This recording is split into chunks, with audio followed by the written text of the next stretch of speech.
Well, Nancy Dunning's son took the stand in Charles Severance's murder trial today. Northern Virginia Bureau Chief Jeff Goldberg tweeted that it was an incredibly tense 45 minutes inside that courtroom.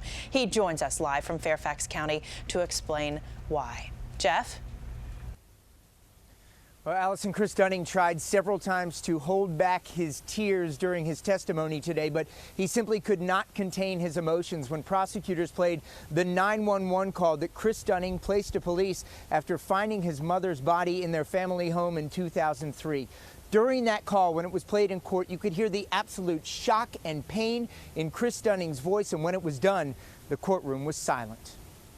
The testimony of Nancy Dunning's son, Chris, began with a somber question from the prosecution.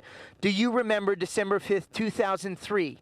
Yes, Dunning replied. That was the day my mother was murdered. Chris and his father, Jim, the former Alexandria sheriff, had plans to meet Nancy at a restaurant after she had made a trip to Target at Potomac Yard. When she didn't show or answer calls, Chris says he and his father were concerned and went searching. Chris Dunning rushed to their home on Mount Ida Avenue, ran inside and saw his mother lying on the floor, unresponsive, blood on her face. He immediately called 911.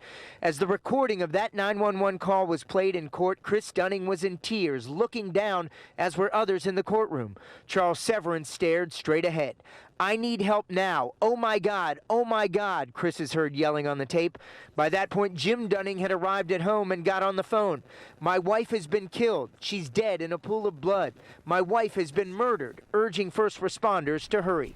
Chris Dunning testified that he then picked up kitchen knives, fearing someone might still be in the house. He said of his father after the 911 call, his legs were not really under him. He almost fell. Dunning says he then put down the knives and they both then walked outside, where an Alexandria police detective arrived to find the father and son embracing and crying. Jim Dunning was investigated but never charged in the murder of Nancy Dunning. He died in 2012. The defense has made it very clear that when they present their case, they will raise the possibility that Jim Dunning was in some way responsible for Nancy Dunning's death, not Charles Severance. They are set to begin their case next week as the prosecution is set to finish up on Monday. Live in Fairfax, Jeff Goldberg, ABC 7 News. All right, Jeff.